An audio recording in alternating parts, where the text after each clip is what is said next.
Bayangkan hidup di sebuah republik, tapi dipimpin oleh seseorang yang menganggap dirinya raja, bukan secara simbolis, tapi sungguh-sungguh. Seorang pemimpin yang menjalankan negara seperti keraton, dengan rakyat sebagai kaula dan menteri sebagai abdi dalam. Inilah wajah Orde Baru di balik jargon pembangunan. Kekuasaan yang dibungkus harmoni, tapi berdiri di atas ketakutan dan kontrol total. Selama 3 dekade lebih, Soeharto memimpin Indonesia dengan gaya yang nyaris absolut. Meski secara konstitusional menjabat sebagai presiden, banyak pengamat menilai bahwa Soeharto sebenarnya memerintah dengan watak dan pola pikir seorang Raja Jawa. Bukan sekadar metafora, melainkan pola kekuasaan yang nyata dan terstruktur dengan simbolisme budaya, relasi patron-klien, dan pengelolaan konflik internal ala istana.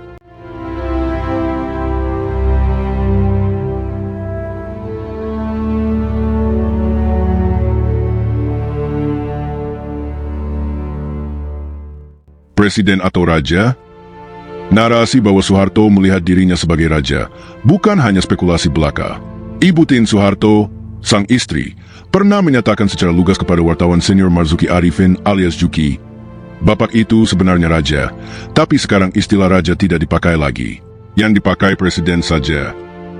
Pernyataan ini, yang kemudian dituturkan ulang oleh akademisi dan pakar militer Salim Said, bukan sekadar cetukan pribadi seorang ibu negara. Ia membuka tabir cara pandang internal keluarga cendana terhadap kekuasaan bukan sebagai mandat rakyat, melainkan sebagai warisan takdir yang sakral. Pernyataan Ibu Tien menjadi petunjuk penting dalam memahami watak kekuasaan Soeharto yang tak sekadar otoriter secara politik, tapi juga feodal secara budaya. Jika presiden di negara republik umumnya berperan sebagai pejabat publik, Soeharto memainkan peran sebagai sentral kosmos, sebagaimana raja dalam konsep kosmologi Jawa klasik. Ia tak hanya memimpin pemerintahan, tapi mengatur arah moral, spiritual, dan bahkan nasib bangsa. Dalam tradisi Jawa, seorang raja bukan sekadar kepala negara. Ia adalah titah langit, wakil semesta yang bertugas menjaga keseimbangan antara makrokosmos, alam semesta, dan mikrokosmos, tatanan sosial. Raja bertindak sebagai pemelihara harmoni, penentu nasib rakyat, sekaligus penjaga nilai-nilai adiluhung. Kritik terhadap raja bukan dilihat sebagai bagian dari dinamika politik sehat, melainkan sebagai gangguan terhadap tatanan jagat. Dalam kerangka berpikir seperti ini, perbedaan bukan untuk dirayakan, melainkan untuk dinetralkan. Ketidaksepakatan dianggap sebagai kekacauan. Inilah yang menjelaskan mengapa Orde Baru menampilkan wajah yang begitu represif terhadap oposisi. Kritik dibungkam, lawan politik disingkirkan, dan suara-suara alternatif dipinggirkan atas nama stabilitas. Keseragaman dipaksakan melalui doktrin negara seperti P4, indoktrinasi lewat film sejarah, serta penyeragaman media dan kurikulum pendidikan. Bahkan ideologi negara, Pancasila, dijadikan alat kontrol tunggal, bukan sebagai ruang dialog antar perbedaan. Soeharto sendiri nyaris tak pernah tampil dalam posisi yang setara dengan rakyatnya. Ia jarang berbicara langsung di forum debat atau dialog terbuka. Setiap pernyataannya dimuat lewat pidato resmi, dengan bahasa yang halus, simbolik, dan penuh retorika kebapakan. Ia menciptakan jarak yang sakral antara dirinya dan rakyat. Bukan sebagai pelayan publik, melainkan sebagai bapak bangsa yang tak boleh digugat. Bahkan sistem politik Orde Baru pun dirancang menyerupai sistem kerajaan yang terselubung. Partai politik dikerdilkan menjadi 3, P3, Golkar, dan PDI, dan hanya Golkar yang mendapat ruang istimewa sebagai kendaraan kekuasaan. Seperti sistem istana, Golkar menjadi abdi utama, sedangkan 2 partai lainnya hanya pelengkap agar tampak demokratis. Di parlemen, kritik nyaris tidak ada. Di media, suara alternatif dibungkam. Dan di lapangan, aparat militer menjaga stabilitas dengan tangan besi. Soeharto tidak memakai mahkota, tapi dalam cara ia memandang kekuasaan, memperlakukan bawahannya, dan membentuk struktur negara, ia sejatinya telah menjelma menjadi raja tanpa mahkota. Seorang pemimpin yang memerintah bukan hanya melalui regulasi, tapi melalui simbol, mitos, dan budaya diam. Dan seperti raja-raja Jawa terdahulu, ia tidak turun dari tahta karena kalah dalam pemilu, tapi karena takdir sejarah yang membalikkan arah angin.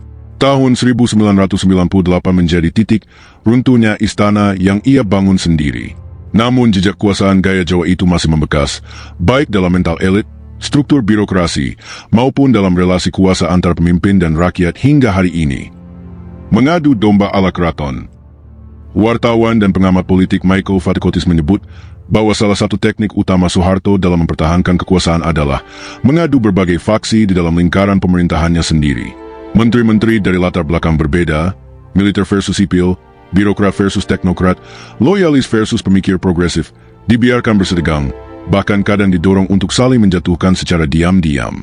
Bukan untuk menciptakan kekacauan, tapi justru agar pusat kekuasaan, yakni dirinya, tetap utuh dan tak tergoyahkan. Dalam pengamatan Fatikotis, Soeharto seperti seorang dalang keraton yang lihai memainkan wayang-wayang kekuasaan di panggung politik nasional. Ia menyusun pemerintahan bukan untuk menyinergikan kekuatan, tapi untuk menyeimbangkan ketegangan. Setiap tokoh diberi ruang terbatas, namun tak ada yang cukup kuat untuk menantangnya. Ia memastikan tidak ada satu faksi pun yang dominan kecuali dirinya sendiri. Strategi ini bukan hal baru. Ini adalah warisan lama dari kebudayaan politik Keraton Jawa, di mana sang raja tidak memerintah dengan suara keras, tapi dengan keheningan yang mengatur. Seorang raja dalam budaya Jawa tradisional bukan tipe pemimpin yang mengeluarkan keputusan secara frontal, melainkan memantau, menyimak, dan mengintervensi secara halus ketika diperlukan. Konflik internal antar pembantu dianggap wajar, bahkan dibiarkan, selama tidak mengganggu keseimbangan pusat. Dalam sistem seperti ini, stabilitas lahir bukan dari kesatuan visi, tapi dari pengawasan yang ketat terhadap potensi oposisi dari dalam. Soeharto mengambil pola ini dan menerapkannya ke dalam sistem republik modern. Ia mengisi kabinetnya dengan orang-orang dari latar belakang dan kepentingan yang saling bersilang, lalu berdiri di atas mereka sebagai penengah. Misalnya, di satu sisi ia mempertahankan tokoh militer yang keras, sementara di sisi lain ia juga memelihara teknokrat yang moderat dan ekonom neolib. Ia tidak pernah sepenuhnya berpihak, tapi juga tidak membiarkan siapapun tumbuh terlalu berpengaruh. Ini serupa dengan strategi divide et impera ala kolonial Belanda, namun Soeharto menyajikannya dalam kemasan khas lokal, penuh tata krama, tanpa suara tinggi, dan selalu dibungkus narasi demi stabilitas nasional.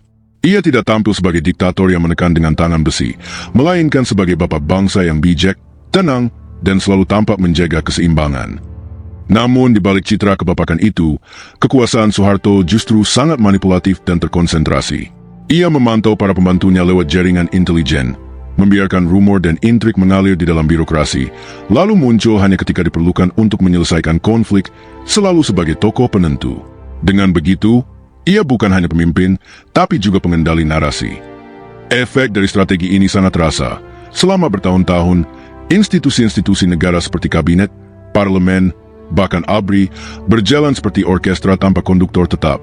Masing-masing bagian bermain dengan ketegangan tersembunyi, dan hanya Soeharto yang punya partitur utuh. Bahkan para jenderal kuat pun, seperti Beni Murdani atau LB Murdani, bisa tiba-tiba dipinggirkan saat dianggap terlalu besar pengaruhnya. Soeharto tidak perlu menunjuk langsung siapa musuhnya, cukup memberi isyarat. Tidak perlu menggulingkan siapapun, cukup biarkan mereka saling melemahkan. Inilah seni kekuasaan gaya Jawa, lembut tapi menentukan, diam tapi dominan. Di permukaan, orde baru tampak tenang dan stabil. Tapi di dalamnya, dinamika kekuasaan sangat intens dan penuh intrik. Konflik dikelola, bukan dihindari. Ketegangan dipelihara, bukan diselesaikan. Dan semua itu bekerja untuk satu tujuan, memastikan bahwa hanya satu orang yang tetap berada di puncak, Presiden Soeharto. Budaya Jawa sebagai alat kekuasaan. Budaya adalah pisau bermata dua. Ia bisa menjadi sumber kebijaksanaan dan harmoni, tapi juga bisa disulap menjadi alat kontrol yang licin dan sulit dilawan. Inilah yang dilakukan Soeharto selama masa kekuasaannya. Ia tidak hanya menguasai aparat dan institusi negara, tetapi juga menguasai cara berpikir rakyat, lewat simbol dan nilai budaya Jawa yang ia kemas sebagai landasan moral dan politik. Budayawan Melani Budianta menyebut bahwa Soeharto menyalahgunakan nilai-nilai luhur budaya Jawa seperti kesopanan, ketundukan, dan harmoni untuk memperkuat otoritasnya. Nilai-nilai itu pada dasarnya bersifat etis dan spiritual, namun dalam praktik politik Orde Baru, diubah menjadi pembungkus represi. Ketakutan disamarkan sebagai kepatuhan. Kepatuhan ditampilkan sebagai hormat, dan hormat dijadikan sebagai tanda bahwa kekuasaan telah berjalan secara sah dan mulia. Konsep rasa hormat dalam budaya Jawa sangat kaya dan dalam, tapi Soeharto menggunakannya sebagai pelindung dari kritik. Dalam masyarakat yang terbiasa dengan budaya sungkan, kritik terhadap pemimpin bisa dianggap kurang ajar. Maka, muncul kebiasaan untuk diam, menahan diri, atau menyampaikan kritik dengan bahasa yang sedemikian halus hingga tak lagi terdengar. Akibatnya, Kekuasaan Soeharto nyaris tak pernah digugat secara terbuka selama puluhan tahun. Otoritarianisme dibalut adat dan kesantunan. Lebih dari itu, gaya bicara Soeharto pun menjadi bagian dari strategi kekuasaan. Ia dikenal sebagai sosok yang lamban bicara, tenang, penuh jeda, dan tidak pernah meledak-ledak. Ini bukan semata gaya pribadi, tapi juga cerminan dari simbolisme kepemimpinan Jawa. Seorang pemimpin tidak menunjukkan emosi di depan publik, karena emosi adalah tanda lemahnya pengendalian diri. Tapi di balik ketenangan itu, keputusan-keputusan besar dijatuhkan secara sepihak dan tanpa ruang perundingan, dari penggusuran, pembungkaman media, hingga penahanan lawan politik. Simbol-simbol keraton juga diserap ke dalam struktur negara. Dalam berbagai upacara kenegaraan, tata cara penyambutan, penggunaan batik resmi, hingga susunan protokoler pemerintahan, terlihat pengaruh gaya keraton Jawa yang kental. Bahkan istilah-istilah yang dipakai pun banyak mengambil idiom Jawa, ngabdi, manut, kawula, pangreh praja. Semua ini membentuk ekosistem budaya politik yang paternalistik dan hierarkis, di mana kekuasaan seolah bersifat alami dan tidak boleh diganggu. Di lingkungan birokrasi dan militer, dialek dan nilai-nilai Jawa menjadi semacam bahasa dalam yang mempererat solidaritas elit, tapi sekaligus membatasi akses dari luar Jawa. Bukan kebetulan jika banyak posisi strategis diisi oleh orang-orang dari Jawa Tengah dan DIY, wilayah yang secara simbolis dianggap sebagai pusat tradisi dan loyalitas. Ini menciptakan kesan bahwa untuk bisa dekat dengan kekuasaan, seseorang harus bisa berbicara Jawa, secara harfiah maupun kultural. Dalam konteks ini, budaya tidak lagi menjadi ruang ekspresi kolektif, melainkan alat hegemoni. Soeharto menciptakan satu versi budaya Jawa yang disederhanakan, dijinakkan, dan disesuaikan untuk menopang struktur Orde Baru. Budaya yang dalam kenyataannya plural dan cair, dibakukan menjadi satu paket nilai-nilai kepatuhan, keheningan, dan pengabdian tanpa syarat. Padahal, budaya Jawa sendiri menyimpan keragaman tafsir dan juga sejarah perlawanan. Sosok seperti Sultan Agung, Pangeran Diponegoro, hingga tokoh-tokoh intelektual seperti Ki Hajar Dewantara adalah bukti bahwa budaya Jawa bukan hanya tentang tunduk, tapi juga tentang martabat dan keberanian bersuara. Namun Orde Baru hanya mengambil sisi yang menguntungkan, yang patuh, yang diam, yang manut. Dan disitulah letak manipulasi itu.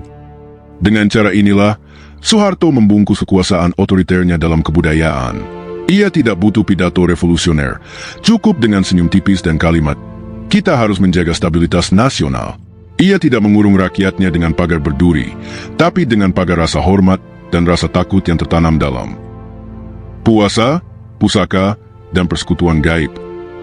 Di balik ketenangan wajahnya yang nyaris tak pernah meledak, tersimpan sisi lain Soeharto yang jarang dibicarakan secara terbuka, kepercayaannya pada laku spiritual dan kekuatan supranatural.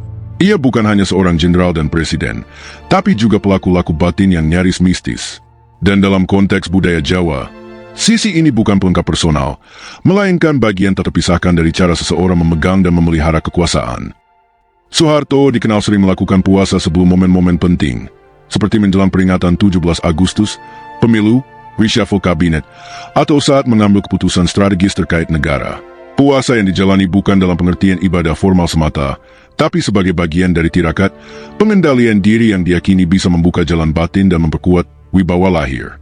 Dalam tradisi raja-raja Jawa, tirakat semacam ini dipandang sebagai bentuk penyelarasan energi antara diri pribadi dengan alam semesta dan kekuatan gaib yang tak kasat mata.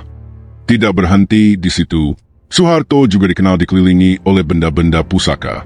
Salah satu yang terkenal adalah topeng Gajah Mada dari Bali, konon peninggalan abad ke-13. Ada pula gong keramat dari Keraton Solo, yang diyakini menyimpan energi magis.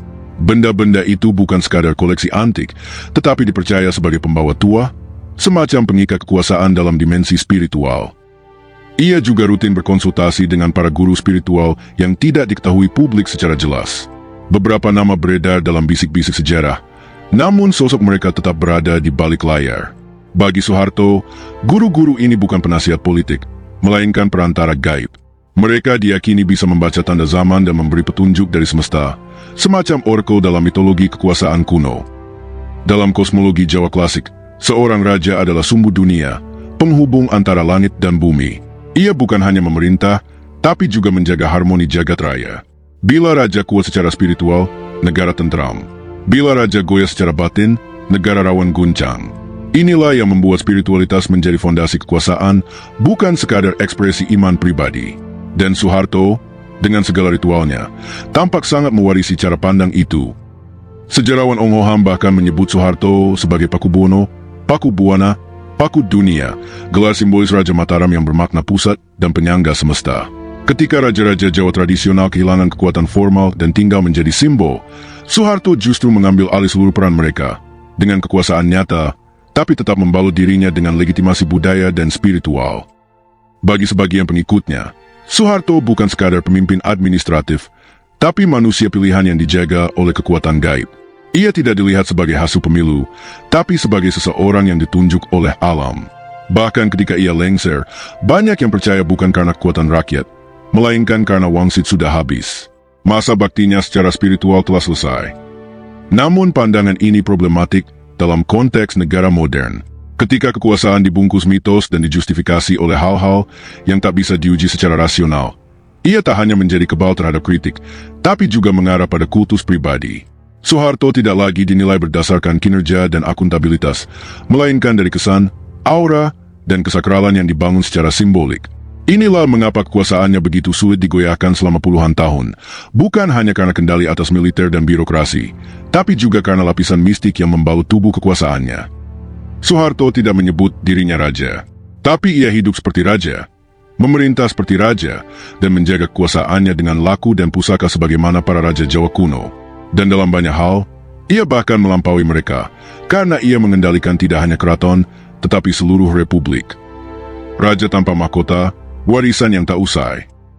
Soeharto mungkin sudah lengser sejak tahun 1998, tapi warisan kekuasaannya, baik secara struktural maupun kultural, masih terasa hingga kini. Penggunaan simbol budaya untuk membungkam kritik, modal patronase politik, bahkan cara mengelola opini publik dengan bahasa kebapakan, masih dipraktikkan. Kisah Soeharto sebagai raja tanpa mahkota bukan hanya cerita masa lalu. Ia adalah pelajaran penting tentang bagaimana kekuasaan bisa membungkus diri dalam budaya lokal, lalu menjelma jadi kekuatan yang nyaris absolut. Di negeri yang konon merdeka, kita pernah, dan mungkin masih, dipimpin oleh seorang raja yang menyebut dirinya presiden. Jika sejarah bisa mengulang diri dalam bentuk baru, maka kita harus belajar mengenali polanya. Pernahkah kita benar-benar keluar dari bayang-bayang Orde Baru? Tulis pendapatmu di kolom komentar. Jangan lupa like, subscribe, dan nyalakan lonceng untuk konten sejarah mendalam lainnya.